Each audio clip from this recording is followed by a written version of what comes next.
रमेश घर में घुसते हुए सुमन को पुकारने लगता है। सुमन, सुमन, अरे भाई कहाँ हो? सुमन कमरे से बाहर निकलती है तो रमेश हंसते हुए उसकी बाहें पकड़ घुमाने लगता है।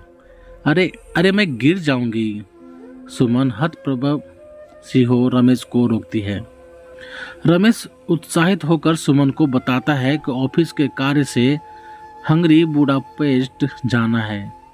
इस बहाने हमारे लिए भी एक बदलाव हो जाएगा। तुम साथ चलोगी ना? रमेश सुमन की टुड्डी ऊपर उठाते हुए पूछता है। सुमन हल्के से मुस्कुराकर सिर हिला देती है।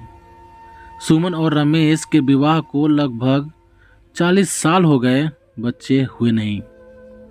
रमेश हमेशा ऑफिस में ही व्यस्त रहता। सुमन उम्र के आधे पड़ाव को पार करते करते एक खालीपन से भर गई थी। ऐसे में अलमारी में रखी एक चिट्ठी उसके खालीपन का कोई एक कोना भर जाती थी। कॉलेज के समय यह चिट्ठी आहान ने उसे दी थी, जिसमें उसने अपनी मोहब्बत का इजहार बहुत खूबसूरती से किया था। सुमन इस चिट्ठी को लेकर आहान पर बहुत गुस्सा हुई। उस समय उसका विवाह रमेश से तय हो चुका था। उसके बाद आहान को कभी कॉलेज में नहीं देखा गया। सुमन ने वह चिट्ठी ना जाने क्यों अपने पास रख ली थी। सुमन ने आहान की चिट्ठी वाली बात रमेश को कभी नहीं बताई। वह राज बस इन 40 सालों में सुमन के एक खाली कोने को भरता रहा। सुमन और रमेश बुडापेस्ट आ गए। बहुत सुंदर जगह थी। रमेश के पास तो यहाँ भी सुमन के लिए वक्त नहीं था। वह अकेले ही घूमने निकल जाती। सुमन एक आर्ट गैलरी में खड़ी तस्वीरें देख रही थी। तभी उसे पीछे से अपना नाम सुनाई देता है। सुमन पीछे मुड़कर देखती है तो एक लंबे बालों वाला 65-70 साल का आदमी खड़ा था। सुमन उसे देख बुरी तरह चौंक जाती है। यह तो वही कॉलेज वाला आहान है। ये यहाँ बुडापेस्ट में। वो कुछ पूछे उससे पहले ही आहान उसे बताने लगता है कि वो कॉलेज छोड़ बुडापेस्ट अपने अंकल के पास आ गया था। कुछ सालों बाद यहीं के सिटीजनशिप मिल गई। उसका एक कॉफी बार भी है। तुम कैसी हो सुमन? उम्र ने तुम्हारी सुंदरता पर जरा भी प्रभाव नहीं डाला। यहाँ रमेश के साथ आई हो? सुमन को कुछ सूझ नहीं रहा था। आहान को इतने सालों बाद देख उसे लगा मानो चिट्ठी का वो राज उसके सामने आ खड़ा हुआ हो।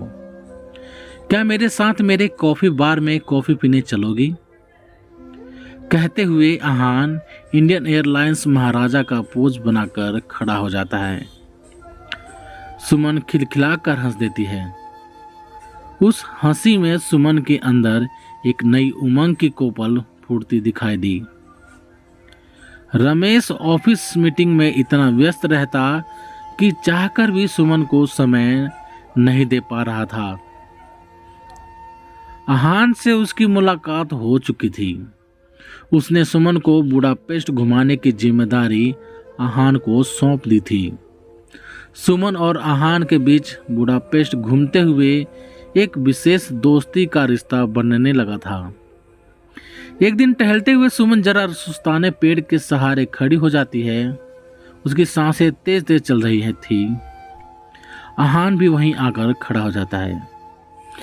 हंसते हुए बोलता है, लगता है तुम बूढ़ी हो रही हो। यह सुन सुमन की हंसी निकल जाती है। अचानक आहान अपने तपते होंठों को उसके होंठों पर रख देता है। सुमन के शरीर में एक तरंग सी दौड़ पड़ती है। सुमन को ऐसा महसूस हुआ मानो उसने प्यार की उस तस्वीर को पा लिया हो जिसे वो हमेशा रमेश में ढूंढती रही। सुमन के अंदर प्यार की एक नई उमंग उठने लगी थी, पर वो ये राज रमेश से छुपाना नहीं चाहती थी। वो रमेश को चिट्ठी और आज जो कुछ आहान और उसके बीच हुआ सब बता देती है। रमेश सुनकर बहुत आहत होता है। कभी सोचा ही नहीं था कि उम्र के इस पड़ाव पर आकर कुछ ऐसा भी होगा।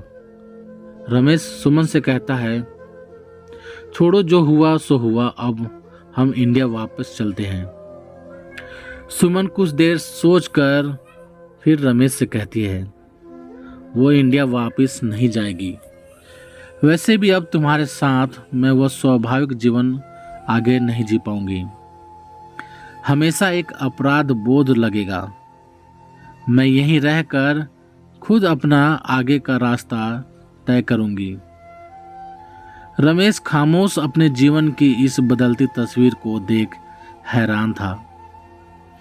15 साल बीत गए। सुमन और आहान लाठी लेकर चलते हैं, पर अपने प्यार की उमंग को आज भी वैसा ही बनाए रखा है, बिना किसी बंधन के। तो प्यारे दोस्तों, आप सभी को ये कहानी कैसी लगी प्लीज़ कमेंट करके हमें ज़रूर बताएं। यदि ये कहानी आप सभी को पसंद आई हो तो लाइक करें, शेयर करें, और हाँ, चैनल पर नए हो तो प्लीज़ चैनल को सब्सक्राइब भी ज़रूर करें। तो चलिए दोस्तों, मिलते हैं आप सभी से एक और नई कहानी के साथ। तब तक ले जय हिंद, वंदे मातरम।